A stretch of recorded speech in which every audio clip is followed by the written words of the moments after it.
الحمد لله الحمد لله نحمده ونستعينه ونستغفره ونؤمن به ونتوكل عليه ونعوذ بالله من شرور أنفسنا ومن سيئات أعمالنا من يهد الله فلا مضل له ومن يضلله فلا هادي له ونشهد أن لا إله إلا الله وحده لا شريك له ونشهد أن سيدنا ومولانا محمدا عبده ورسوله أما بعد فأعوذ بالله من الشيطان الرجيم بسم الله الرحمن الرحيم إن الذين أجرموا كانوا من الذين يضحكون وإذا مروا بهم يتغامزون وإذا انقلبوا إلى أهلهم انقلبوا فكهين وإذا رأوهم قالوا إن هؤلاء لضالون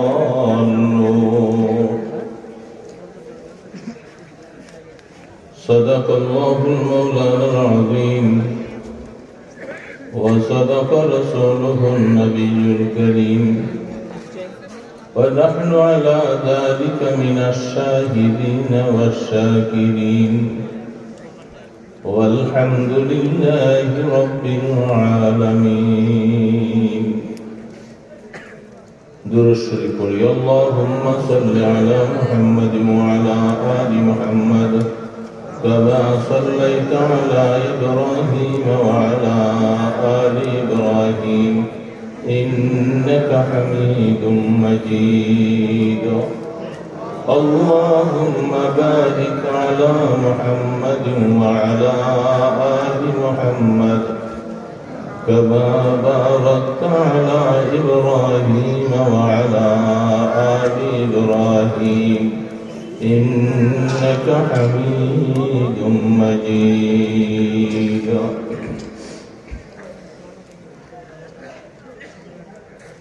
উত্তর শ্রীরামপুর যুব সমাজ এলাকাবাসীর উদ্যোগে দশম বার্ষিক ওয়াজ ও দোয়া মাহফিলের শেষ দিনের শেষ অধিবেশনে সম্মানিত সভাপতি হযরত উলামায়ে কেরাম মুরব্বিয়ান আযম দিনদার নেককার মুসলমান ভাইরা শুকর আদায় করছি রব্বুল আলামিনের দরবারে ফিতনার জামানা আল্লাহ পাক আমাদেরকে ঈমান নসিব করেছেন সকলে বলি আলহামদুলিল্লাহ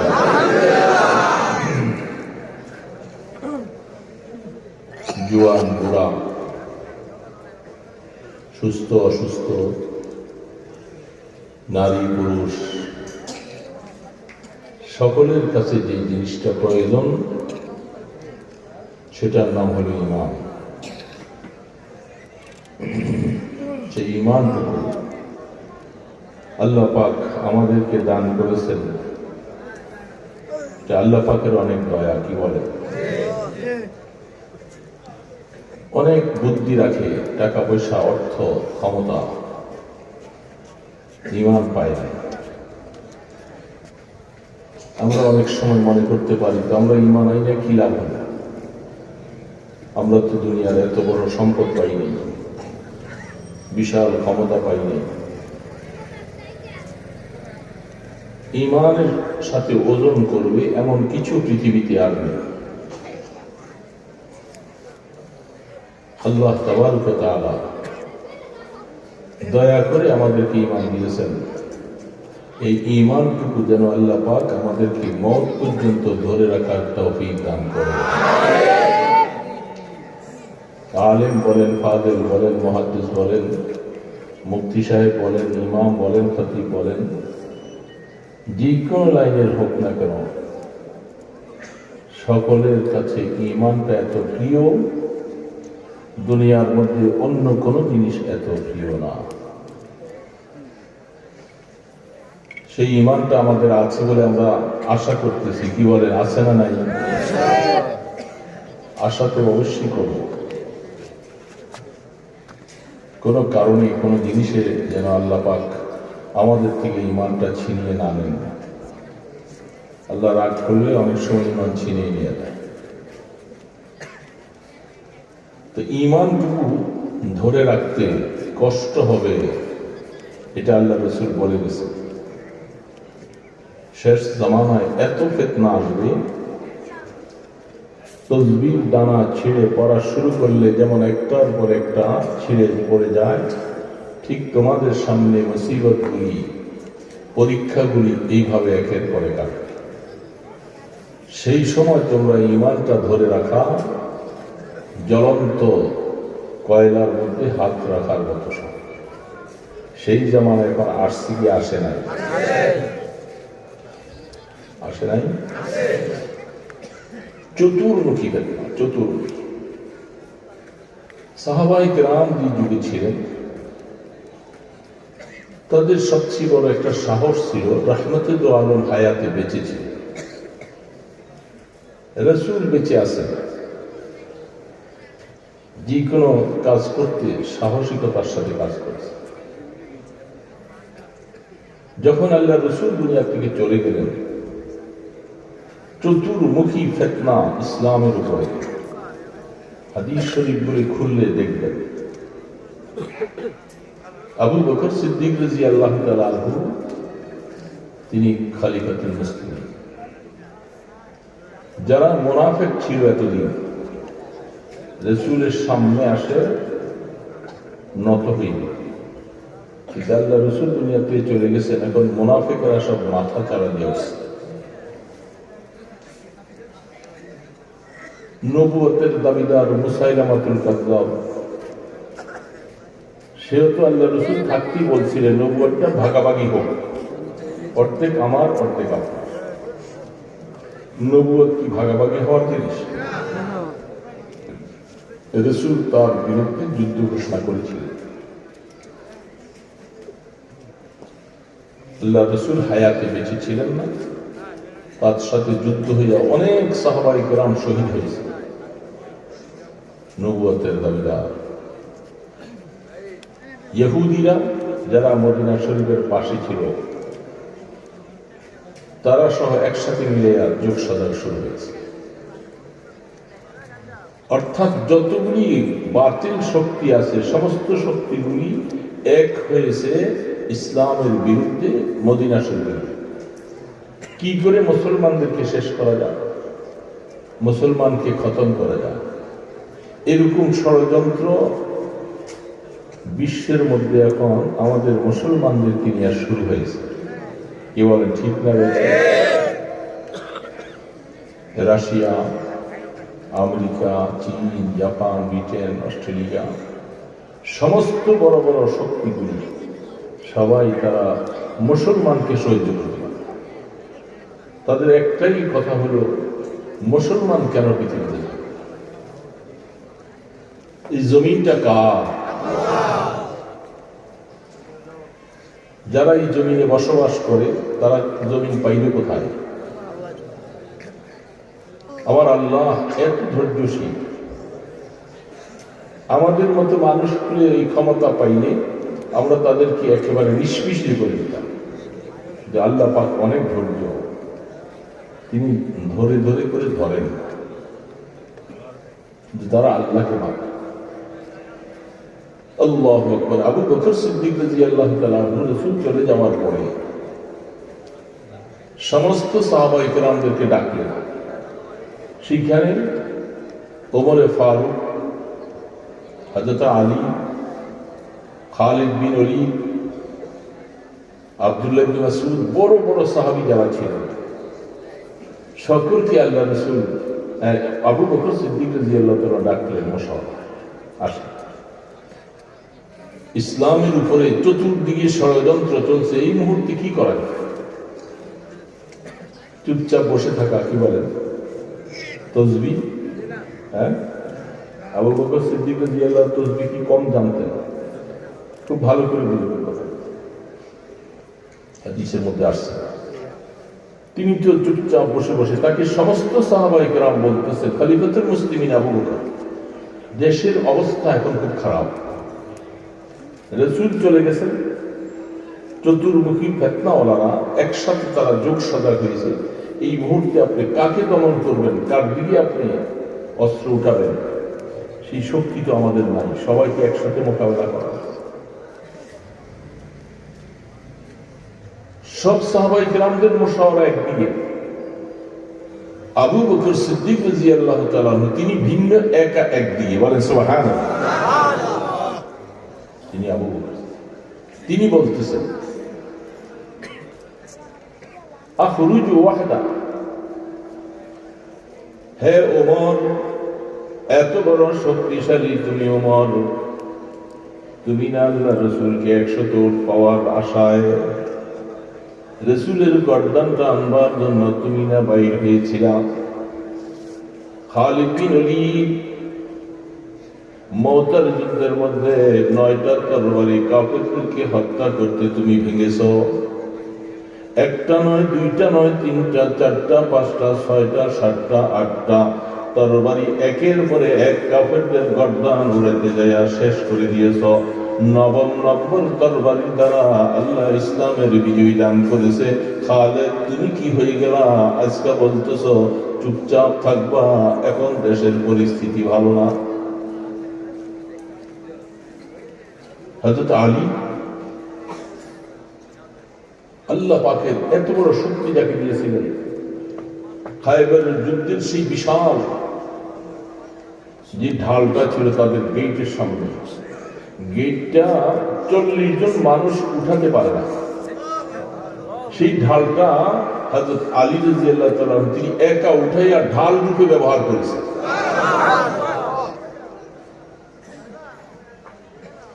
এত শক্তি আল্লাহ পাক দিল। আর আজকে খালিদ বিন ওলীদ ইসলামের উপরে, রাসূল চলে গেছেন, মদিনার উপরে আক্রমণ করবে, মুসলমানরা কাজ করতে পারবে না, তাদেরকে শেষ করে দিবে, আর সকলে মিলে তোমরা বলতেছ চুপ থাকি। এখন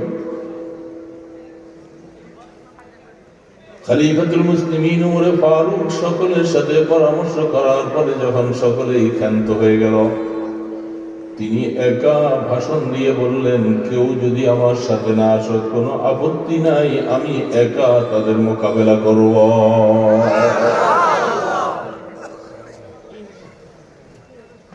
তখন আবু বকর সিদ্দিক রাদিয়াল্লাহু তাআলা বয়স, আল্লাহ রাসূল ইন্তেকাল করেছেন কত বছরে? বলেন কত বছরে? 63 বছর। আবু বকর সিদ্দিক রাদিয়াল্লাহু বয়স হলো তখন 61 বছর। রাসূল থেকে 2 বছরের বয়সে ছোট ছিলেন। ঠিক আবার হায়াত শেষ হওয়ার পরে যখন তিনি দুনিয়া থেকে যাবেন, তার বয়সও 63 বছর যখন হলো, 2 বছর পরে তিনি দুনিয়া থেকে চলে গেলেন। রাসূলের হায়াতের সাথে আবু বকর হায়াতের মিল। আবু বকর সিদ্দিক রাদিয়াল্লাহু তাআলা কথা শোনার পর সব সাহাবায়ে কেরাম বলে, এই বুড়া মানুষ, এখন সে এত হিম্মত দেখাচ্ছে। সকলে চুপচাপ খুতবা দিতেছেন মসজিদে নববীর মিম্বরে বসে। শোনেন আমার ভাইয়েরা, বন্ধুরা, আমি আবু বকরকে আল্লাহ পাকের তরফ থেকে খেলাফতের দায়িত্ব দিয়েছে। আপনারা সকলে মুশাওয়ারা করেছেন, আমাকে খলিফা বানানো হয়েছে। আল্লাহ রাসূল দুনিয়া থেকে যাওয়ার আগে বহু ইশারা ইঙ্গিত করে গেছেন, আবু বকর যেন আমার পরে খলিফা হয়। মসজিদে নববীর সমস্ত দরজাগুলি বন্ধ করে দিলেন যখন আল্লাহ রাসূল অসুস্থ অবস্থায় সমস্ত দরজা বন্ধ করে দিয়া একটা দরজা শুধু রাখছেন, সেটা আবু বকর সিদ্দিকের বাড়ির দিয়ে যাওয়ার রাস্তাটা খোলা। ইমামতির দায়িত্ব দিলেন আবু বকর সিদ্দিককে। কেউ রাজি না। আয়েশা সিদ্দিকা রাদিয়াল্লাহু তাআলা আনহা বলতেছেন, আমার আব্বা আপনার স্থানে দাঁড়াইয়া নামাজ পড়াইতে পারবে না। নরম দিলওয়ালা মানুষ, রেখাতুল কলব, তার কলবটা খুব নরম। আপনার জায়গায় দাঁড়াইয়া নামাজ পড়বে, তিনি নামাজে ভুল করে ফেলবে। রাসূল ধমক দিয়া বলছেন, তুমি বেশি বুঝো নাকি? মহিলারা অনেক সময় অনেক কাজের মধ্যে বাধা প্রদান করে। রাসূল ধমক দিয়ে বলছেন, তুমি ক্ষান্ত হও। আবু বকর পারবি কি পারবে না এটা আমি ভালো বুঝি। আবু বকরকে ইমামতি করতে বলো। সবগুলি ইশারা করতেছে। ছোট মসজিদের মধ্যে ইমামতির দায়িত্ব আল্লাহ রাসূল হায়াতে বাঁচতে যাকে দিয়ে গেলেন। বড় মসজিদ যখন রাষ্ট্রীয় ক্ষমতা, এটার ইমামতিও আবু বকর করবে, রাসূল ইশারা করে দিয়ে গেল। হযরতে আবু বকর সিদ্দিক রাদিয়াল্লাহু তাআলা আনহু বলেন, ভাইরা আমার, আমি আল্লাহর কোরআন দিয়ে একটা দলিল দিই, আমি কেন একা বাইর হতে সাহস পাইলাম। আপনাদের সকলের স্মরণ আছে, কাফের মুশরিকদের মাঝখান থেকে আল্লাহ রাসূল রাত্রি গোপনে যখন হিজরতের জন্য ইরাদা করেছিল, চতুর্পাশে কাফেররা তরবারি নিয়ে দাঁড়ানো, তাদের মাঝখান থেকে আল্লাহ রাসূল একটা মুষ্টি বালু দিয়া তাদের সকলকে ওমা রামাইতা ইয রামাইতা ওয়ালাকিন্নাল্লাহা রামা। আল্লাহ পাক বলেন, বন্ধু আপনি তো বালু ফিকেন নাই, বালিগুলি আমি আল্লাহ ফিকেছি। প্রত্যেকটা বালির কণা কাফেরদের চোখের মধ্যে পড়লো, তারা চোখ ডলতে ডলতে আপনাকে আমি বাইর করে নিয়ে আসছি। আবু বকর সিদ্দিক রাদিয়াল্লাহু তাআলা ঘরে গেলেন রাত্রি গোপনে। রাসূলের বাড়ি বাইতুল্লাহ ঘর থেকে পূর্ব দিকে, আবু বকর সিদ্দিকের বাড়ি বাইতুল্লাহ ঘর থেকে দক্ষিণে, মোটামুটি মাঝখানে দূরত্ব। রাসূল আবু বকরকে ডাক দিলেন। আবু বকর সিদ্দিক লাব্বাইক বলে, ইয়া রাসূলুল্লাহ। অনেকদিন আগের থেকে দুইটা ওট লালন পালন করতেছে। রাসূল বলছিলেন, আবু বকর, এই দেশের লোকেরা আমাকে এই দেশে থাকতে দিবে না। কোন এক সময় আল্লাহর তরফ থেকে যখন আদেশ আসবে, আমাকে দেশ থেকে চলে যেতে হবে। আবু বকর সিদ্দিক সেদিন থেকে দুইটা ওট তৈরি করে রাখছে, জানি না কোন সময় যেন হুকুম চলে আসে। আল্লাহর রাসূল ঘরে দেয়া সামান তৈরি করবেন। আসমা সিদ্দিকা রাদিয়াল্লাহু তাআলা আনহা বলেন, আব্বার জন্য সামান্য কিছু কাপড় চোপড় দিয়ে একটা গাট্টি তৈরি করব। রাসূলের জন্য, আমার দুলাভাই রাসূলের জন্য একটা গাট্টি তৈরি করব। বানবার মতো কিছু নাই, বুখারী শরীফ হাদিস আছে। এই যে ছোট্ট একটা পোটলা বানবে, কি দিয়ে বানবে? আবু বকরের ঘরের মধ্যে নাই করেছে। হযরত আসমা তার নিজের কন্যাটাকে টান দিয়া টুকরা করছে। জান নেতা কথাই হাদিসের মধ্যে আসছে। দুইটা টুকরা করার পরে একটা দিয়া রাসূলের সামানগুলি বানছেন, আরেকটা দিয়া বাবার সামান বানছেন। এখান থেকে বীর হিয়া গাড়ি সুরের মধ্যে, যেটা আপনারা হজ করতে গেছেন দেখছেন, কত উঁচা, প্রায় নিচের থেকে উপরে নজর করলে একটা মানুষকে দেখা যায়, একটা কবুতরের বাচ্চার মতো দেখা যায়। এখন বুঝেন কত উঁচা। আজ থেকে 1450 বছর আগে ওই সময় উঠার মতো কোনো ব্যবস্থা ছিল না। এখন উঠতে উঠতে কিছু মানুষ রাস্তার মতো হয়েছে। অর্ধেক রাস্তায় যাবে, রহমতে দো আলম ক্লান্ত হয়ে গেলেন, ঘুম নাই, বিশ্রাম নাই। কাফের মুশরিকদের ভয় নয়, দেশটার দিকে চলে যাচ্ছে, বাইতুল্লাহকে ছেড়ে চলে যাচ্ছে। রাসূলের কাছে পেরেশান, বিশ্রাম নেই। দেখেন আল্লাহ পাকের কি কুদরতের কারবার, যেখানে আল্লাহ রাসূলকে হাদিস শরীফের মধ্যে আছে জান্নাতের 40 জন মানুষের শরীরের মধ্যে যা শক্তি, সেই শক্তি একা মুহাম্মদুর রাসূলুল্লাহ সাল্লাল্লাহু আলাইহি ওয়াসাল্লামকে দান করেছে। দুনিয়ার 100 জন, জান্নাতের 1 জন। জান্নাতে যদি 40 জন হয় তাহলে মোট কত হয়? 4000। দুনিয়ার হিসাবে 4000 মানুষের শক্তি একা রাসূলের শরীরের মধ্যে আছে। হাদিসে তার বর্ণনা আছে, রোকানা বিভিন্ন সময় অবস্থায় ইসলাম গ্রহণ করবে না, রাসূল যাচ্ছিলেন, হঠাৎ করে বলে, মুহাম্মদ তুমি নতুন ধর্ম আবিষ্কারক, তোমার শরীরে কত শক্তি আছে আমি একটু দেখবো। মদিনার মধ্যে, মক্কা শরীরের মধ্যে এমন কোন পালোয়ান নেই যে রোকানার শরীরটাকে মাটিতে ফেলতে পারছে, এমন কেউ নাই। দেখি তুমি সত্য না আমি সত্য, এটা দেখবো, তোমার সাথে লড়াই করবো।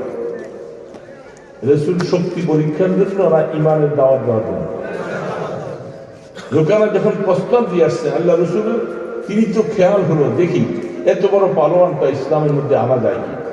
ঠিক আছে, কুস্তি লাগবে, রাসূলের সাথে কুস্তি লাগবে। একটা পলটের সাথে রোকানাকে নিচে ফেলে রাসূল সিনার মধ্যে বসে গেছেন। সুবহানাল্লাহ। মক্কার কোন মানুষ তার সাথে কোনদিন লড়াই পারে। রোকানা বলতেছে, মুহাম্মদ তোমার খোদা তোমাকে সাহায্য করছে, আর আমার খোদারা যারা ছিল লাত উজ্জা মানাত, তারা আমাকে এই মুহূর্তে সাহায্য করে নাই, তোমার সাথে দ্বিতীয়বার হবে কেন? রাসূল বলে, ঠিক আছে। সে পুরা প্রস্তুত। আল্লাহ রাসূল তাকে ধরে এবার একটা পল্টের সাথে সে পড়ে গেছে, সিনার মধ্যে বসে বলে, রোকানা কি অবস্থা? বলে, আমাকে ছেড়ে দেন, আমার শ্বাস বদলে আসে। আল্লাহ রাসূল বলেন, রোকানা বলো। বলে, আমার বুঝে আসছে মুহাম্মদ, আমি এতদিন ভুল পথে ছিলাম, শক্তিটা দিয়ে অনেক কিছু করব, আজকে বুঝে আসছে শক্তির দ্বারা নয়, আপনাকে যে সাহায্য করেছে তিনি হলো সবচেয়ে বড় শক্তিশালী। আমি তার উপরে বিশ্বাস করব, আমাকে কলেমা পড়াইয়া মুসলমান বানা। আবু বকর সিদ্দিক রাদিয়াল্লাহু তাআলা বলেন, এত শক্তি আল্লাহ রাসূলকে আল্লাহ পাক দিলেন, তিনি মাঝপথে যাইয়া উঠতে পারেন, ক্লান্ত হয়ে। কি করা? আবু বকর সিদ্দিক বলতেছেন, ইয়া রাসূলুল্লাহ, আপনি আমার কাঁধে উঠে বসেন, আমি আপনাকে নিয়ে উঠে যাব। পাহাড়টা দেখছেন তো, দেখছেন না আপনারা যারা হাজী সাহেব আসেন, দেখে নেন, খারাপ, অনেক উঁচা। এত উঁচা রাস্তার মধ্যে নিজে উঠেই তো কষ্ট। সেখানে আবু বকর সিদ্দিক বলতেছেন, আপনি আমার কাঁধে উঠে বসেন, আপনাকে নিয়ে আমি উঠব। এই জন্য অনেক সময় শিয়াদের সাথে আমাদের কথা হয়, অনেক কিছু দলিল পেশ করা হয় যে আবু বকর সিদ্দিক রাদিয়াল্লাহু তাআলার সাথে শিয়াদের খুব দুশ্মনী।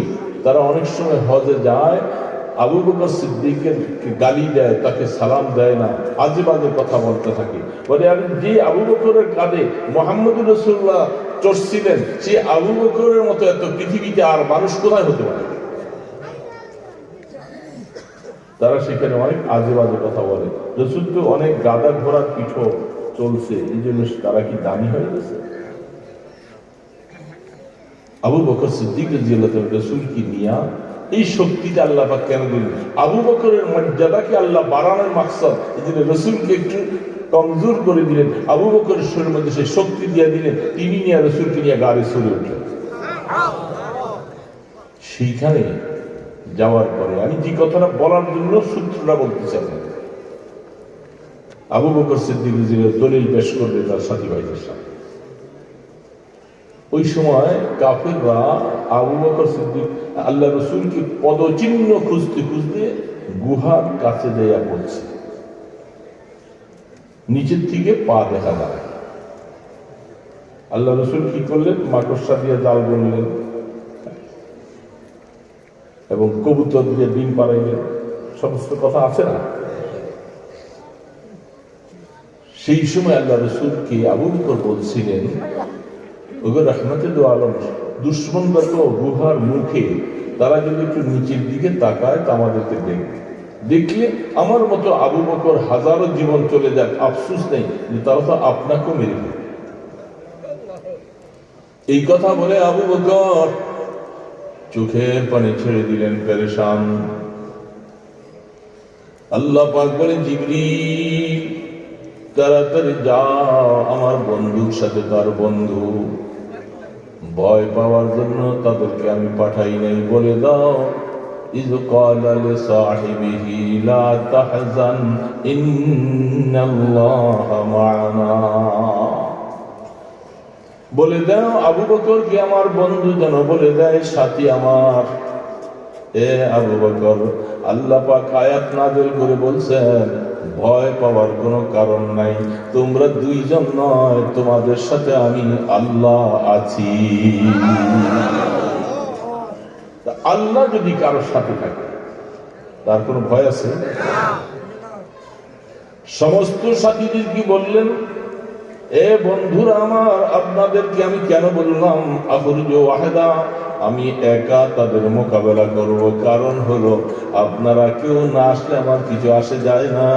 কোরআনের মধ্যে আল্লাহ আয়াত নাযিল করে দিলেন, আমার সাথে কারো দরকার নাই, আমার আল্লাহ আমার সাথে আছে। এই জন্য আমি একা সাহস করেছি, আমি তাদের মোকাবেলা করব, আপনাদের প্রয়োজন নাই। যদি আমি আল্লাহকে নিয়ে যদি বের হয়ে যাই, আল্লাহ আমার সাহায্য করবে। কাফের মুশরিক মুনাফিকরা পালাইতে বাধ্য হয়ে যাবে। সমস্ত সাহাবায়ে কেরাম এই আয়াতটা শোনার পরে হঠাৎ করে মাথা নিচু, কথা তো বাস্তব। আমরা এতক্ষণ যে আয়াত কোরআন শরীফে আছে, কিন্তু এটা হাকিকত বুঝিনি। আবু বকর যে একা সকলের মোকাবেলা করতে বাইর হচ্ছে, কারণটা কোথায়, শক্তি কোথায়? শক্তি হলো এই যে আল্লাহ পাক যেহেতু আবু বকর সিদ্দিক সাথে আছে, রাসূল যেহেতু দুনিয়া থেকে চলে গেছেন, তাহলে আবু বকর একা বাঁচে আছে। তা আবু বকরের সাথে আল্লাহর পুরা সাহায্য আছে না নাই? সমস্ত সাহাবারা এবার বলছেন, ভাই আবু বকর, এতক্ষণ বুঝতে পারিনি, আসলে আমরা ভুলের মধ্যে ছিলাম, অসুবিধা নাই। যত কাফিরি শক্তি, মুনাফিকি শক্তি, কাদিয়ানি শক্তি, যত শক্তি আছে সকলের শক্তির মোকাবেলা করার জন্য আপনি আমাদেরকে হুকুম করেন, জীবনের উপরে বাজি রেখে তাদের মোকাবেলা করতে আমরা রাজি। এগুলি তো হাদিসের কথা, বর্ণনা। উহুদের যুদ্ধে 70 জন সাহাবী শহীদ। কয়জন? এতক্ষণ বড় করে বলছেন, অনেক একবার ছোট বললেন। কয়জন? এই 70 জন শহীদের পিছনে ঘটনা আছে, বুখারী শরীফ খুলে দেখেন, কিতাবুল জিহাদ। বদরের যুদ্ধে কাফেররা 70 জন মারা গেছে, আর 70 জন কি হয়েছে? বন্দী হয়েছে। এই বন্দীদেরকে ছাড়াবার ব্যাপারে হযরত ওমর ফারুক রাদিয়াল্লাহু তাআলা আনহুর রায় ছিল, একজনকে ছাড়া হবে না, প্রত্যেকের গর্দান উঠিয়ে দাও।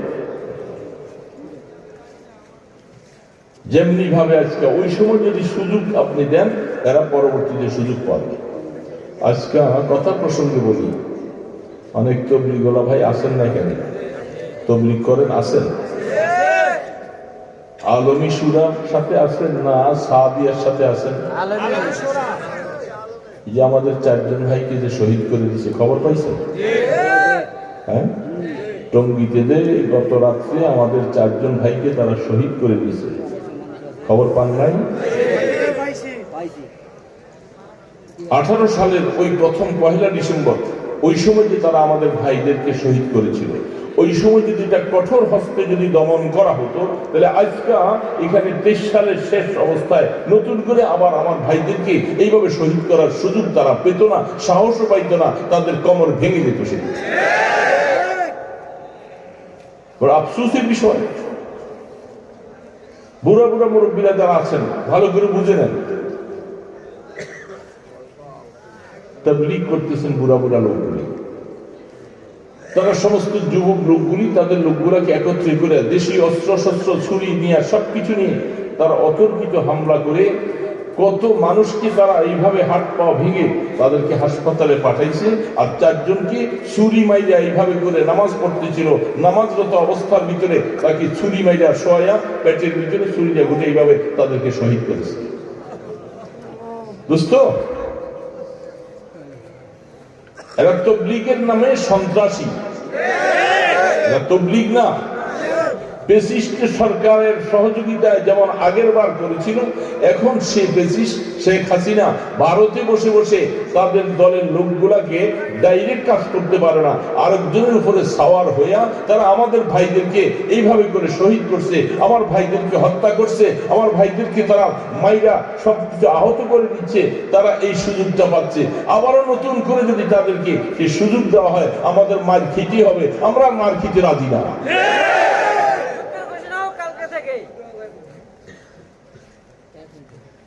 কেবল তারা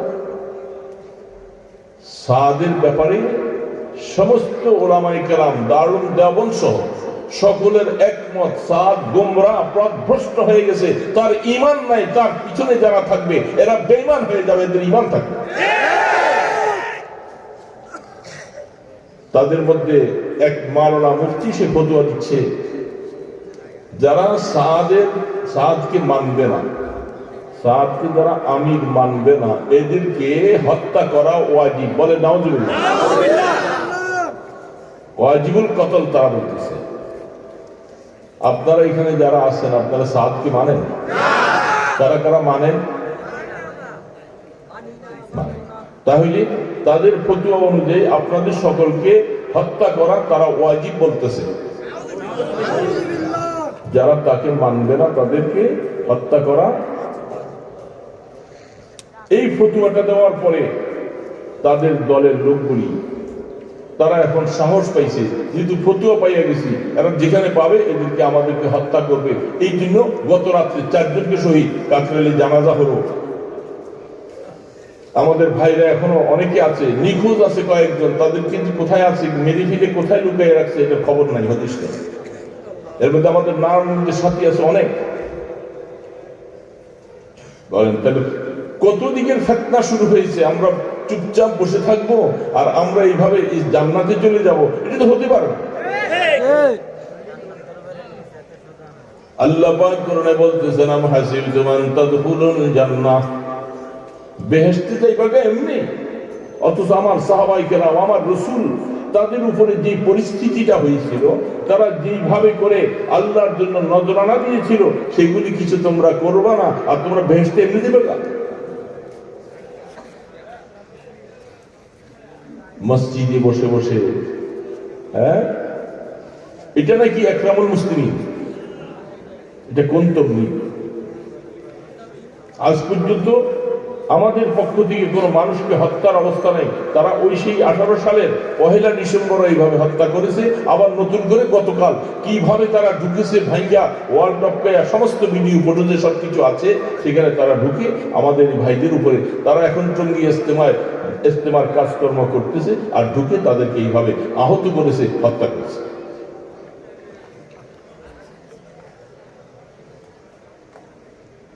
দুস্থ বদরের যুদ্ধে যে 70 জনকে অ্যারেস্ট করেছিল ওমর ফারুক রাদিয়াল্লাহু তাআলা আনহু, তিনি একা রায় দিয়েছেন যে আমার কথা হলো প্রত্যেকের আপনজনের মাধ্যমে তাদের বন্দী যেটা আছে এটাকে হত্যা করা হোক। বাপ মুসলমান, ছেলে কাফের, ছেলে মুসলমান, বাবা কাফের, তাহলে ছেলের মাধ্যমে তার বাবাকে হত্যা করা হোক। মুশাওয়ারায় রায় হলো যে তাদেরকে মুক্তিপণ নিয়া, কিছু টাকা পয়সা নিয়া ছেড়ে দাও। আল্লাহ রসুল এই রায় পছন্দ করলেন। যখন রসুল এই রায়টা পছন্দ করলেন, সাথে সাথে আয়াত নাযিল, মা কানা লিন-নবী আন ইয়াকুনা আসরা, কোরআনে আয়াতটা পুরো ভুলে গেছি।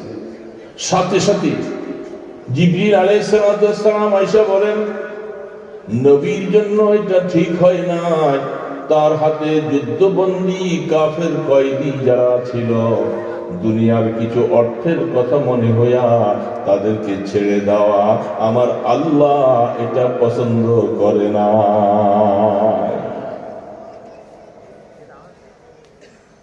আল্লাহ পাক বলতেছে আমার রায় ওমরের রায়ের সাথে, ওমর যে বলছিল তাদেরকে হত্যা করে দেওয়া, কারণ ফার্দার ছেড়ে দেওয়া তারা আবার যায় ইসলামের বিপক্ষে, তারা মুসলমানদের বিরুদ্ধে আবার অস্ত্র ধরবে, এই জন্য তাদেরকে খতম করে দেওয়া, এটা আমার রায়। আল্লাহ পাকের রায়টাও ওমরে ফারুকের রায়ের সাথে নেই। রাসূল বলতেছিলেন, বুখারীতে রওয়ায়াত আছে, ওই দিন আল্লাহ পাক এত নারাজ হয়েছে, যদি রাসূল বলেন ওমরে ফারুক আরেকজন সাহাবী যারা এর বিপক্ষে রায় দিয়েছিল তারা যদি না থাকতো, আল্লাহ এমন আযাব নাযিল করত আমরা কেউ বাঁচতে পারতাম না। তার মানে কাফেরদেরকে ছেড়ে দেওয়ার পক্ষে আল্লাহ চান। যারা বন্দীতে আসছে এদেরকে 70 জন বন্দীশালায় আছে, এদেরকে হত্যা করে দেওয়া। তখন জিবরিল আলাইহিস সালাম এই কথা বলে যান, ওগো আল্লাহর রাসূল, দুনিয়ার কিছু যে অর্থের কথা স্মরণ করে আমাদের অস্ত্র নাই, সামান কিনতে হবে, অস্ত্র যুদ্ধের হাতিয়ার কিনা লাগবে, এই কথা বলে তাদের থেকে মুক্তিপণগুলি আপনারা নিয়েছিলেন। মনে রাখবেন ওগো আল্লাহর রাসূল, আজকে তাদের 70 জনকে ছেড়ে দিলেন, আগামী বছর উহুদ প্রান্তে আপনার 70 জন সাহাবী শহীদ হয়ে যাবে। কি হলো? আজকে তাদের 70 জনকে ছেড়ে দিয়ে আল্লাহ পাক নারাজ হয়েছে, তার কারণে আগামী বছর আপনাদের 70 জন শহীদ হবে। হয়েছে না? বদর উহুদের যুদ্ধে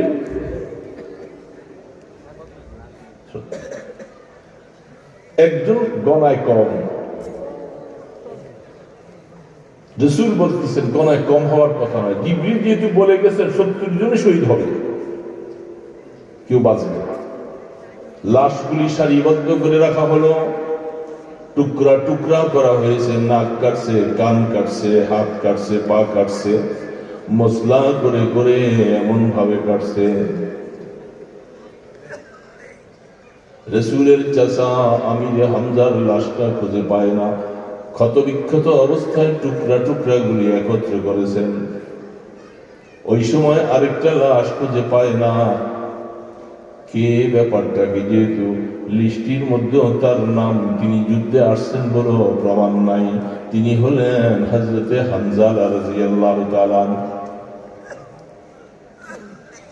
যুদ্ধের মধ্যে আসছে, রাসূল তাকে বলেন না, কারণ নতুন বিবাহ করছে, হামজা তুমি থাক। যখন আল্লাহর রাসূল শহীদ হয়ে গেছে কথাটা যখন প্রকাশ করে যায়, শয়তানের পক্ষ থেকে যখন আওয়াজ চলে যায় ইন্না মুহাম্মাদান ক্বাদ মাত, রাসূল দুনিয়াতে নাই। আর এটার পিছনে কারণও হাদিসে লিখছে, বুখারীতে রওয়ায়াত আছে। হাদিসগুলি ছাত্রদেরকে আমরা পড়াই তো, এই জন্য রওয়ায়াতগুলির কথা মনে পড়ে। সেখানে আবু দুজানা সাহাবী, তিনিও শহীদ হয়েছে।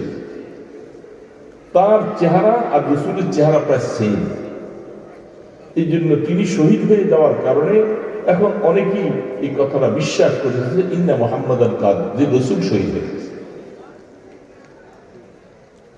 আল্লাহর রাসূল শহীদ হন নাই, আঘাতী সামনে একটা গর্তের মধ্যে আল্লাহ রাসূল যখন পিছনে যেতেছিলেন, গর্তের মধ্যে পড়ে রাসূল পড়ে যান। আল্লাহ রাসূল পড়ে গেছে, আশপাশে সাহাবারা কেউ নাই, রাসূল একা ময়দানে। পুরা বুখারী রওয়ায়াতের মধ্যে পাওয়া যায় আল্লাহ রাসূল এত সাহস কোনদিন যুদ্ধের ময়দান থেকে পালান নাই। রাসূল যুদ্ধের ময়দানে একা, সাহাবারা সব দিক বিদিক ছুটে গেছেন। ওই সময় কেউ নাই। হযরতে আবু কাতাদা রাদিয়াল্লাহু তাআলা আনহু বলেন, আমি দূর থেকে যখন দৌড়ে যাচ্ছিলাম, নজর করে দেখি একজন মানুষ যুদ্ধের পোশাক পরা পড়ে আছে। তবে নজর করে একটু কাছে যেয়ে দেখি যুদ্ধের যে পোশাকটার ভিতরে দুইটা চক্ষু মাত্র দেখা যায়, চক্ষু দুইটাতে নূরের প্রকাশ বাইর হইতেছে। আমি দূরে কাছে গেলাম, আরে এই ব্যক্তি যিনি পড়ে আছে তিনি তো আর কেউ নয়, তিনি আমার আকা, আমার নবী মুহাম্মদুর রাসূলুল্লাহ সাল্লাল্লাহু আলাইহি সাল্লাম। কাছে আইসা যখন কাছে আসলো, আবু কাতাদা রাদিয়াল্লাহু তাআলা আনহু দেখি বলতেছেন, এ আমার ভাইয়েরা, বন্ধুরা, আল্লাহর রাসূল ইন্তেকাল করেন নাই, আমার রাসূল এখনো হায়াতে বেঁচে আছে। কথাটা মাত্র বলেছেন, আল্লাহ রাসূল রব করে আবু কাতাদার হাতের মধ্যে ধরছে। আবু কাতাদা খামোশ হয়ে গেল, কথা জোরে বলতে পারতেছে না। করা দুইটা করা দুই দিকে ঢুকে গেছে, চাপাটিটা মুখ খুলে কথা বলতে পারে না, শুধু এতটুকু বলছে, চুপ, খামোশ, হাতে ধরে বলছে, তুমি যে এলান করতেছ আমি এখনো বেঁচে আছি, এই কথাটা শুনলে কাফেররা পাল্টা আক্রমণ করবে, প্রতিহত করার মতো কেউ নেই। এই জন্য এটা যুদ্ধের পলিসি না, চুপ করছে। ছোট্ট আওয়াজে শুধু রাসূল বলতেছেন, ইলাইয়া ইয়া ইবাদাল্লাহ, ইলাইয়া ইয়া ইবাদাল্লাহ। যখন কেউ ছিল না, রাসূল একা পড়ে গেলেন, হে আল্লাহর বান্দারা, আমি মুহাম্মদ এখনো বেঁচে আছি, তোমাদের নবী বেঁচে আছি, আমাকে একা রেখে তোমরা কে চলে গেলা, তাড়াতাড়ি আমার কাছে আসো। ইলাইয়া ইয়া আবু কাতাদা রাদিয়াল্লাহু তাআলা আনহু রাসূল বললেন, আবু কাতাদা, যুদ্ধের পটভূমি পাল্টে দিতে হবে, একটা কাজ করো, আমি যে যুদ্ধের পোশাকটা পরিধান করা ছিলাম, দুশমনেরা আমাকে চিনে ফেলছে, এই পোশাকের পরিধানকারী মুহাম্মদ রাসূলুল্লাহ, এটা আমাকে চিনে ফেলছে, তুমি কি পারবা, তোমার গায়ের পোশাকটা খুলে দাও, আমি ওইটা গায়ে দিই, আর আমার পোশাকটা তুমি কি হবে, আমার পোশাকটা তুমি পরা। আবু কাতাদা বলছে, আমাকে রাসূল মনে করে আক্রমণ করবে, আমাকে শেষ করে দেবে, যেহেতু তারা মনে করবে এই বুঝি মুহাম্মদ। এমনটা না, যেমনটা আল্লাহ রাসূল হিজরতের রাত্রে হযরত আলীকে বিছানার মধ্যে শোয়াইয়া চাদর দিয়ে ঢেকে রাখছে, আলী শুয়ে থাকো। তারা যখন সকালবেলা আইসা দেখছেন, যখন ঘরের মধ্যে মুহাম্মদ আছে কিনা, ঘরের দরজা ভেঙে ভিতরে ঢুকে দেখে শুয়ে আছে। কি শুয়ে আছে? চাদরটা উঠাইয়া, কাপুরুষের মতো তারা তরবারি দিয়ে আক্রমণ করতে চান নাই, তারা বলছে আগে দেখি চাদরটা সরাইয়ে দেখি, চাদর সরাইয়ে দেখে সেখানে আল্লাহ রাসূল নাই, আলী শুয়ে আছে। ওইখানে কি এমন আশঙ্কা ছিল না যে চাদরের উপরে হঠাৎ করে আক্রমণ করবে, শেষ করে ফেলবে? এমনটা হতে পারতো না। কিন্তু আলী তো নিজের জীবনের মায়া করে নাই, আল্লাহ রাসূলের মায়া, তার বিছানার মধ্যে চাদর মুড়ি দিয়ে শুয়ে গেলেন। আমাকে রাসূল মনে করে যদি হত্যা করে ফেলে, শহীদ করে যায়, কিয়ামতের ময়দানে রাসূলের সাথে আমার হাসর হবে। হযরত আবু কাতাদা রাদিয়াল্লাহু তাআলা আনহু তিনি যখন এই কথা শুনলেন, বলে, ইয়া রাসূলুল্লাহ, কোনো পরোয়া নাই, আমার লিবাসটা, আমার পোশাকটা খুলে দিলাম, লোহার পোশাক, তরবারির আঘাত লাগবে না, তীর ঢুকবে না, লোহার পোশাক, অনেক ভারী পোশাক, পোশাকটা রাসূল খুলে দিলেন। আবু কাতাদা নিজে গায়ে দিলেন, তার পোশাকটা রাসূলকে দিলেন, আল্লাহ রাসূল পোশাক পরিধান করলেন। আবু কাতাদা রাদিয়াল্লাহু তাআলা আনহু যখন এই কাঁদতে বেরিয়েছে, দূর থেকে এমন জোরে তীর ফিকছে, আবু কাতাদা রাদিয়াল্লাহু তাআলা আনহুর চোখের মধ্যে যে তীরটা পড়ে, তার চক্ষুটা বের হয়ে যায়। তীর টান দেওয়ার সাথে চক্ষুটা বেরিয়ে রক্ত ঝরছে। চক্ষুটা হাতে নিয়ে রাহমাতের দো আলমের কাছে যে বলেন, ইয়া রাসূলুল্লাহ, দুশমনেরা আমার দিকে তীর নিক্ষেপ করে আমার চক্ষুটা জখম করে শেষ করে দিয়েছে। আল্লাহর হাবিব ফরমান, আবু কাতাদা, চক্ষুটা কোথায় রাখছো? বলে, আমার হাতে। বলে, আমার হাতে চক্ষুটা দাও। রাসূল হাতের মধ্যে চক্ষুটা নিয়ে আবু কাতাদার এই ক্ষত বিক্ষত চক্ষু রক্ত মাখা জায়গার মধ্যে বসাইয়া রাহমাতের দো আলম হাত দিয়ে এইভাবে মুছে দিলেন। খোদার কসম, আবু কাতাদা বলে, আমার চক্ষুটা সেকেন্ডের ভিতরে ভালো হয়ে যায়।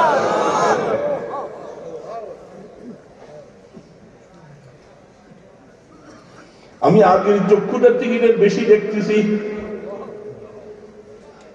রাসূল পাক সাল্লাল্লাহু আলাইহি সাল্লাম অহুদের প্রান্তে এক পাশে দিয়া যখন আশ্রয় করতেছিল আরামে, যেহেতু পিছন থেকে যেন আক্রমণ করতে না পারে, সামনের থেকে আক্রমণ করবে, রাসূলের জন্য জীবনটা এমন উৎসর্গ করে দেয়। উঁচু জায়গার মধ্যে আল্লাহ রাসূল উঠতে পারে না, শরীরে শক্তি নেই, রক্ত ঝরতেছে।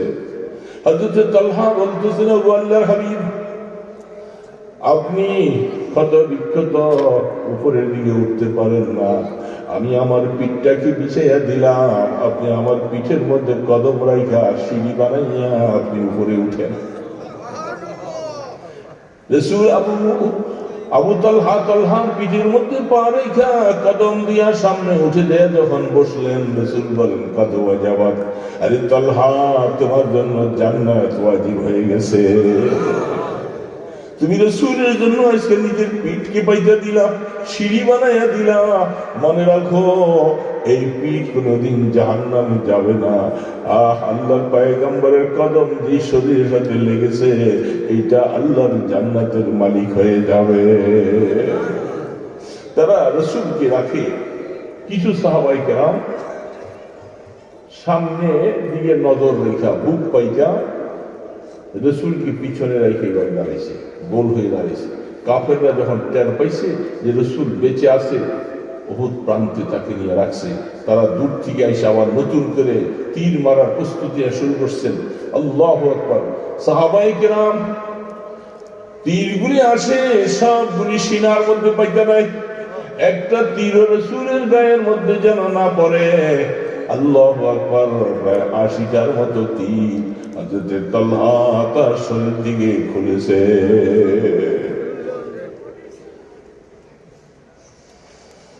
দুষ্ট যখন শহীদগুলি সব তালাশ করতে লাগলো, একটা লাশ পাওয়া যায় না। রাসূল বলেন, না না, আমাকে জিবরিল বলে গেছে আপনার উম্মতের আগায় বছর ৭০ জন শহীদ হয়ে যাবে। হঠাৎ করে নজর করে দেখি আসমানের দিকে থেকে আল্লাহ রাসূলের সামনে ফেরেশতারা বহন করে একটা লাশ জমিনের দিকে নিচে আসে। আল্লাহ রাসূল নজর করে দেখে, সামনে রাখার পরে নজর করে দেখে তিনি হলেন হযরতে হানজালা রাদিয়াল্লাহু তাআলা। রাসূল বলে, আরে হানজালা কেমন করে যুদ্ধে আসলো? তখন সাহাবারা বলেন, হানজালার স্ত্রী দৌড়ে আসছে, আমার স্বামী গোসল ফরজ হলো, গোসল করার সময়টাও পায় না। যখন শুনেছি রাসূল শহীদ হয়ে গেছে, তরবারিটা হাতে নিয়ে বলে, বিবি আমি চলে গেলাম, তোমার সাথে ময়দানে হাসরে দেখা হবে, আমাকে বিদায় দিয়ে দাও, আমার রাসূল শহীদ, আমি আর বেঁচে থাকতে চাই না। হানজালা আয়েশা যুদ্ধের ময়দান বল বিক্রমের সাথে কাফেরদের সাথে যুদ্ধে জয় হয়ে তিনি শহীদ হয়ে গেলেন। যেহেতু তিনি শহীদ, শহীদদেরকে গোসল দেওয়া হবে না, নতুন কোন কাফন পরানো হবে না, রক্ত মাখা শরীর নিয়ে তাদেরকে দাফন করা হবে। এই অবস্থায় কিয়ামতের ময়দানে তারা আল্লাহর সামনে উঠবে। আল্লাহ জিজ্ঞাসা করবে, তোমার শরীরে রক্ত কেন? সে বলবে, আল্লাহ তোমার দ্বীনের জন্য আমি জীবনটা দিয়েছি। এই জন্য হানজালাকে কেউ গোসল দিবে না, যেহেতু তার উপরে গোসল ফরজ। বিবি জানে, দৌড়ে আইসা আল্লাহ রাসূলের কাছে বলার জন্য দূরের থেকে দাঁড়াইতেছে। মহিলা ময়দানে হাসরে, ময়দানে উহুদের মধ্যে আসতে দেয় না। সাহাবারা বারণ করে, রাসূল বলে, মহিলারা তাদের দিল নরম, তাদেরকে উহুদে আসতে দিও না। মহিলা দূর থেকে বলতেছে, আরে আমি ময়দানে যাব না, এ আমার বন্ধুরা, আমি শুধু একটু জিজ্ঞাসা করতে চাই। দূর থেকে বলতেছে, ওরে মহিলা মা, তুমি কেঁদো না, তোমার স্বামী শহীদ, তোমার 2টা ছেলেও শহীদ। আজকাল উহুদে তোমার স্বামী শহীদ হয়ে যায়, তোমার ভাই শহীদ হয়ে যায়, আব্দুল্লাহ ইবনে জাহাশ শহীদ হয়ে যায়, তোমার 2 জন ছেলে তারা শহীদ হয়ে যায়। কিয়ামতের ময়দানে শহীদের মা হবে, মনে কষ্ট রেখো না, তুমি বাড়িতে চলে যাও। বলে, আমি এগুলি শুনতে আসি নাই, শুধু আমাকে একটু শোনাও, আমার রাসূল কেমন আছে, আমার রাসূল কেমন আছে। সাহাবারা বললেন, আল্লাহ রসুল বেঁচে আছে, সুস্থ আছে বলে আমি বিশ্বাস করি না, তোমরা রসুলের কাছে যায়া আমাকে দূর থেকে একটা নজর দেখাও। তখন এক নজর দেখার পরে মহিলা বলতেছে, কুল্লু মুসিবাতিন বাদাকা জালালুন ইয়া রাসূলুল্লাহ। ওগো আল্লাহ রসুল, আপনাকে একটা নজর দেখার পরে আমার বাবা, আমার ছেলে, আমার স্বামী শহীদ হয়ে গেছে, কোনো আফসোস নাই, কোনো আফসোস নাই। আপনাকে দেখার পরে আমার সব মুসিবত গুলি দূর হয়ে যায়। আল্লাহ রসুল বলেন, হানজালা তোমরা বলো না ফেরেশতারা কেন নিয়েছিল আসমানে? আসমানে উলুর পানি দিয়া, বরফের পানি দিয়া হানজালাকে গোসল দেওয়াইয়া জমিনে নিচে আসতেছে। হাদিসের মধ্যে ইমাম বুখারী বলেন, তার শরীর থেকে পানিগুলি টপ টপ করে পড়ে। রাসূল বলে, আজকের থেকে তাকে টাইটেল দিয়া কবরে দাফন করো, হানজালা গাসীরুল মালাইকা। হানজালা তো ওই হানজালা যাকে আসমানে নিয়ে ফেরেশতারা গোসল দিয়েছে।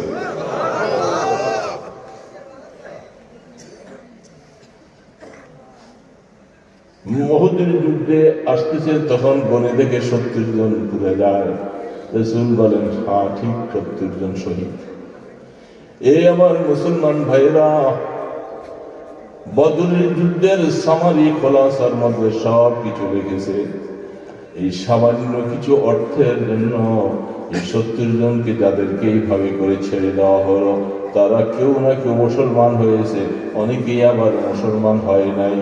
এই জন্য বলতেছিলাম, ওই সময় যদি তাদেরকে এইভাবে আল্লাহ পাকের রায় অনুযায়ী, ওমরে ফারুকের রায় অনুযায়ী তাদেরকে হত্যা করে দেওয়া হতো, পরবর্তীতে আবার নতুন নতুন যুদ্ধের আবিষ্কার হতো না। আজকে ঠিক এইভাবে সাদিয়ার গ্রুপ একের পরে ওই সময় 18 সালে আমাদের ভাইদেরকে শহীদ করলো, আবার এখনো 23 সালে এসে আবারও শহীদ করলো। আফসোস লাগে, এই দেশের মুসলমানেরা কেমন করে সহ্য করে। আমাদের সেই সমস্ত যারা রাষ্ট্রীয় ক্ষমতার মধ্যে উপদেষ্টা আছে, তারা কেন বুঝে না? বামপন্থী লোকগুলি তারা বুঝে না, না বুঝে আজে বাজে কথা প্রকাশ করে। আমরা বলতে চাই, কোনো কথা বুঝতে চাই না, তাদেরকে আর কাকরাইলে ঢুকতে দেওয়া হবে না, টঙ্গী ইজতেমায় আর তাদেরকে ঢুকতে দেওয়া হবে না। কি করবো? মাইরেই তো পারবো। আমার ভাইদেরকে শহীদ করছো, এই শহীদের রক্তের বিনিময়টা বৃথা যাবে না। এটার কারণে তোমাদেরকে এই দেশ থেকে উৎখাত করা হবে। তারা আপনাদের কাছে মসজিদে আইসা বড় হুজুর সাজবে, বিভিন্ন কথা বলে, তাদেরকে জুতা পিটে দিয়ে সোজা করে দিতে হবে। আল্লাহ সুবহানাহু ওয়া তাআলা বলতেছেন, মনে রাখবা কিয়ামতের ময়দানের আগে দুনিয়ার মধ্যে আল্লাহ কোরআনে বলতেছেন, ইন্নাল্লাযীনা আজরামু কানু মিনাল্লাযীনা আমানু ইয়াযহাকুন। কোরআন খুলে যারা কাফের, মুশরিক, বেঈমান, নাফরমান, বামপন্থী, বিভিন্ন ওয়ালা যারা আছে, আল্লাহ পাক তো সব ভালো করে জানেন, আগের থেকে আয়াত নাযিল করে দিয়েছেন। আমরা হয়তো অনেক সময় সেই আয়াতটা বুঝি না এবং আমাদের কাছে আলোচনা আসে। আল্লাহ বলতেছেন, দুনিয়ার মধ্যে যত ইসলাম বিরোধী আছে, মুনাফিক, কাফের, বেঈমান, মুশরিক যত আছে, ইসলাম বিদ্বেষী, তারা দুনিয়ার মধ্যে এই ইমানদারদেরকে দেখলে, টুপিওয়ালা দেখলে, দাড়িওয়ালা দেখলে, পাগড়িওয়ালা দেখলে, হুজুর দেখলে, তারা দূরত্বে বসে বসে তাদেরকে তিরস্কার করে। কি করে না?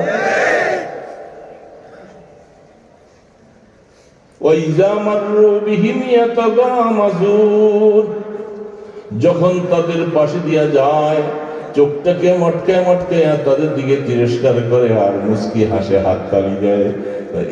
এরা না এই মৌলবী, এরা না ইসলামের কথা বলে, এরা না নবীর কথা বলে, এগুলি নাই কথা বলে। চোখটা মটকায় মটকায়া, কানায় কানায় আমাদের দিকে দেখে আর এইভাবে তিরস্কার করে। আল্লাহ বলতেছে, করে কি করে না? হুজুরদেরকে জঙ্গি বলে, কওমি মাদ্রাসাগুলি জঙ্গির আড্ডাখানা বলে। বলছিল না আগে সবকিছু? সামান্য একটা অজুহাত দিয়ে জঙ্গির মামলা দিয়ে এক একজনকে বছরের পর বছর জেলখানে আটকে রাখছে কি রাখে নাই? وَإِذَا مَرُّوا بِهِمْ يَتَغَامَزُونَ وَإِذَا انقَلَبُوا إِلَى أَهْلِهِمُ انقَلَبُوا فَكِهِينَ। এই সমস্ত উল্টাপাল্টা কথা গালিগালাজ করে আলেম ওলামা দিনদার নামাজিদেরকে গালি দেওয়ার পরে বাড়িতে যখন যায় খুব খুশি, ঘরের মধ্যে বসে আড্ডা মারে আর বলে আরে ওই যে গালি দিয়েছি। কোরআন বলতেছে, আমি বলি না। وَإِذَا انقَلَبُوا إِلَى أَهْلِهِمُ انقَلَبُوا فَكِهِينَ وَإِذَا رَأَوْهُمْ قَالُوا إِنَّ هَؤُلَاءِ لَضَالُّونَ। এবং আমাদের কি বলে, আমরা নাকি পথভ্রষ্ট, আমরা নাকি এই সমাজের বোঝা, আমরা দেশের জন্য অপবাদ, অন্য কিছু আমাদেরকে বলে আমরা পথভ্রষ্ট। আসলে তারা সবচেয়ে পথভ্রষ্ট, এরা হলো নাফরমান, এরা জাহান্নামের কি, এরা আমাদেরকে বলতেছে আমরা পথভ্রষ্ট। বলে কি বলে না? আল্লাহ বলতেছে, হুজুর কোরআন শরীফে আয়াত না বলি, আল্লাহ বলে দিয়েছেন। আমি আমার নিজের থেকে বললে আপনি বলতেন কথা অসত্য, কোরআনের কথা বলতেছে এরা পথভ্রষ্ট। فَالْيَوْمَ الَّذِينَ آمَنُوا مِنَ الْكُفَّارِ يَضْحَكُونَ عَلَى الْأَرَائِكِ يَنْظُرُونَ هَلْ ثُوِّبَ الْكُفَّارُ مَا كَانُوا يَفْعَلُونَ। আল্লাহ পাক বলতেছে, এই মুসলমানেরা এখন কষ্ট হইতেছে, আমাদেরকে গালি দেয়, জেলে নেয়, পিটায়, কষ্ট হইতেছে না? কিরকম কষ্ট হইতেছে না? আল্লাহ পাক বলে, আমার ইমানদার বান্দা বান্দি শোনো, ইমানকে ধরে রাখো, কষ্ট হবে। আমি প্রথমেই ভূমিকায় বলছিলাম ইমানটা ধরে রাখা কষ্ট হবে। তারা গালি দেয়, টুপিওয়ালা বলে, দাড়িওয়ালা বলে, হ্যাঁ মোল্লা মুন্সি বলে, দেয় কি দেয় না? মৌলবাদী বলে, কত রকমের গালি আমাদেরকে দেয়। আল্লাহ বলে একটু কষ্ট করে ইমানটা মজবুতির সাথে ধরে রাখো, টুপি ধরে রাখো, দাড়ি ধরে রাখো, নামাজ ধরে রাখো, পর্দা ধরে রাখো। বহু মানুষ আছে আমার যুবক বাবাজিরা দাড়ি রাখছে, এখন অনেক বন্ধু বান্ধবেরা তিরস্কার করে, দাঁড়িয়ে একটা মোল্লা সেজে গেছে। বউ বলতেছে, তুমি আমার দাড়ি লিখতে দিচ্ছ, তুমি কোন কোন হুজুরের দরবারে গেছিলা, দাড়ি লিখতে আসছো? হজে গেছে, হজে দাঁড়িয়ে আছে, হজে গেলে কি দাঁড়িয়ে একটু? এই সমস্ত তিরস্কার বলে কি বলে না? তখন অনেক সময় অনেক যুবকেরা সহ্য করতে না পারে দাঁড়িয়ে ফেলে, তুমি ফেল, তুমি ফেল হয়ে গেলা। আল্লাহ পাকের কথা অনুযায়ী তুমি ইমানটা ধরে রাখতে পারলা না। এই ইমানদার আল্লাহ পাক বলতেছে কষ্ট করে ইমানটা ধরে রাখো। ইমান ধরে রাখার মানে আমলও ধরে রাখো, নামাজ ধরে রাখো, তোমার টুপিটা লাগাও, মাথার মধ্যে দাড়িটা গালের মধ্যে ধরে রাখো। যেই অবস্থায় আছো, দিনের উপরে মহিলা, বহুত মহিলা আছে, তাদেরকে শহরে গেলে, আশপাশে গেলে বান্ধবীরা দেখে এরা সব হলো উলঙ্গ পানা, বেহায়া পানার মতো। আর ওই গ্রামের এই মহিলাটা বড় গাগাই দিয়া গেলে তার দিয়ে কানাই কানাইয়া তিরস্কার ভাবে দেখে, ঠিক না বাজি? তখন ওই মহিলা মনের মধ্যে কষ্ট লাগে, এই বোরকার কারণে সমাজে চলতে পারি না, সব কানে যাইতে পারি না। তখনই যদি এই অবস্থায় বোরকাটা ছেড়ে দিলে তা ফেল, পরাজয় হয়ে গেল না? ওরা তো চাইছি এটা, ওরা চাইছি। আপনার দেখেন ওই যে অনেক সময় জুতা চোর আছে না, মসজিদের মধ্যে জুতা চোর আছে। আমাদের একজন হুজুরা ছিল নারায়ণ, তুমি একটু পয়সাওয়ালা হুজুর, তো ওনার জুতাগুলিও দামি, তো চোরেরা সবসময় খেয়াল নেয়, ওনার জুতো অনেক চুল বসছে, বেচারা ওই বুদ্ধি পায় না। এখন ওই ঢুকার সময় এই বাক্সে রাখে একটা, ওই আরেক বাক্সে, হ্যাঁ দুই বাক্সে দুইটা রাখে। চোরেরা একটা তো নিল না, একটা নিয়ে লাভ। ওই অনেকদিন ভালোই ছিল, চোর দূরের থেকে খেয়াল করতে যাবে উনি দুটো একটা এখানে রাখে আরেকটা কই রাখে, ও দূরের থেকে খেয়াল করবে দুইটা দুই বাক্সে রাখে। ও দুষ্ট চিন্তা করছে ওই একটা যে বাক্সে রাখছে এটা নিয়ে গেছে, একটা নিয়ে গেলে কি হইব, তখন ওইটাও রাগ করে ফেলাই না, কারণ একটা জুতা পরা নিষেধ, রাসূল নিষেধ করেছে একটা জুতা একটা মোজা এগুলি পরবা না, যদি হারিয়ে যায় তো একটা নিয়ে গেলে চলে, আরেকটা সে ফালাই চিয়ে দিল, ফালাই দিলে তো আমার কাজে লাগবে, আমি তো একটা নিয়ে গেছি আগে, তখন দুইটা পাইলাম। তাহলে এরকম যদি চালাক হয় তা তোরে দিব না, তুই যখন একটা নিয়ে গেছো আমি ওইটা আমি বাড়িতে নিয়ে যাবো, তোকে দিব না। হ্যাঁ, ঠিক এমনি ভাবে এ দাড়িওয়ালা টুপিওয়ালা নামাজি বন্ধু পর্দাওয়ালা বোরকাওয়ালা, তোমাকে তোমার বান্ধবীরা তিরস্কার করে, তোমার বন্ধুরা তিরস্কার করে, তুমি তিরস্কারের সাথে সাথে বোরকা ছেড়ে দিলা, দাড়ি ফালাইয়া দিলা, টুপি ছেড়ে দিলা, তাদের কাছে পরাজয় হয়ে গেলা। তারা চায় যেন তুমি তাদের হয়ে যাও। না না না না, বোরকা আর ছাড়বো না, দাড়ি ফেলবো না, তাদেরকে জুতার পিটা দিব যে তোমাদের মনের আশা পুরা হলো না।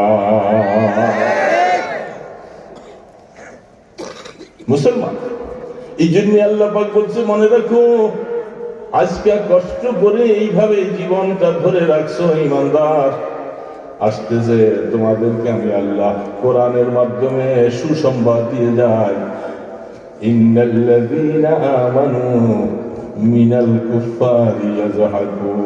কিয়ামতের ময়দানে যখন কিয়ামতের ময়দান আসবে না, যাওয়া লাগবে না, ঈমানদাররা যখন জান্নাতে দিয়ে যাবে, ওই কাফের মুশরিক বেঈমান নাফরমান ইসলাম বিদ্বেষী মুনাফিকের দলেরা এরা জাহান্নামে পড়ে থাকবে।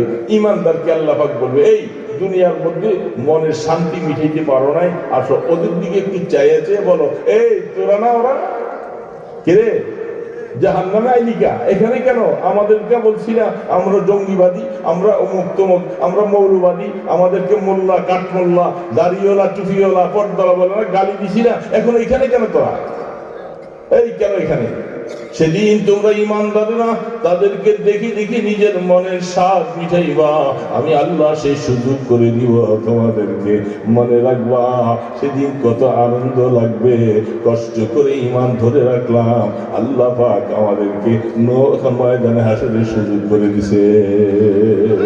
সুবহানাল্লাহ। পারবো না ইনশাআল্লাহ? পারবো তো? ঈমান ধরে রাখার চেষ্টা করবো না? দাড়িওয়ালা যুবকেরা দাড়ি কি ফালাই দিব? বউর কথায়, বন্ধুদের কথায়, যদি বউ যদি এই কথাটা বলে, এ তো আমাদের বেগম, এ আপনার কি বেগম সব না? বেগম মানে এর কোনো চিন্তা নাই, বেগম এর কোনো গম নাই, এই শুধু আপনি কষ্ট করে আইনা দিবেন, খাইবে আর আপনার মুস্তা হবে, আর আপনার দাড়ি তার কাছে ভালো লাগে। এই জন্য আপনি ওই সময় বলবেন, আমার দাড়িটা যদি তোমার কাছে ভালো না লাগে, তোমার চুলগুলিও আমার কাছে ভালো লাগে না, তুমি চুলগুলি একটু ফালাইয়ে দাও, আমার কাছে ভালোই দেখো। পারবেন বলতে? চুল ফালাইবে? এই জন্য দোস্ত আমার হুজুর 100% আসবে। তো দোস্ত আমার কথা এটাই, ঈমান ধরে রাখার জন্য নিজকে মুজাহাদা করতে হবে, মেহনত করা লাগবে, আল্লাহর দ্বীনের জন্য জীবন উৎসর্গ করার দরকার হলে করতে হবে, তবুও আপোষ করা যাবে না মুনাফিকদের সাথে। পারবেন? আমাদের যে ভাইদেরকে শহীদ করে দিল তারা, আল্লাহ যেন এর বিনিময়ে এতাতিরা সাদিয়া সমস্ত রকমের তাদের যত রকমের ষড়যন্ত্র আছে সবগুলাকে যেন নস্যাৎ করে দেয়। সরকার যেন বুঝতে সক্ষম হয় যে এরা এই দেশের মধ্যে একটা সন্ত্রাসী জামাত, এই সন্ত্রাসী জামাতকে প্রশ্রয় দেওয়া যাবে না, যেন উপদেষ্টাদের সুবুদ্ধি আসে। আল্লাহ সবাইকে যেন তৌফিক দান করবেন। তা আমি এই কথাটুকু আপনাদের কাছে রাখলাম, যারা যে অবস্থায় আছি এই অবস্থায় ইসলামের পক্ষে কাজ করতে হবে। এই পেসিস্ট ওয়ালারা তারা যেন এই সুযোগটা আর না পায়, আমাদেরকে সেই দিকে সজাগ থাকতে হবে। পারবো না ইনশাআল্লাহ? আল্লাহ সুবহানাহু ওয়া তাআলা আমাদেরকে ঈমানটুকু ধরে রেখা কবর পর্যন্ত যাওয়ার তৌফিক দান করেন। ঈমান হারানো হয়ে যেন আমরা না যাই, আল্লাহ সমস্ত ঈমানদারকে ঈমান নিয়ে কবরে যাওয়ার তৌফিক দান করেন। ওমা আলাইনা ইল্লাল বালাগ। আসসালামু আলাইকুম ওয়া রাহমাতুল্লাহ। সুবহানাকাল্লাহুম্মা ওয়া বিহামদিকা আশহাদু আল্লা ইলাহা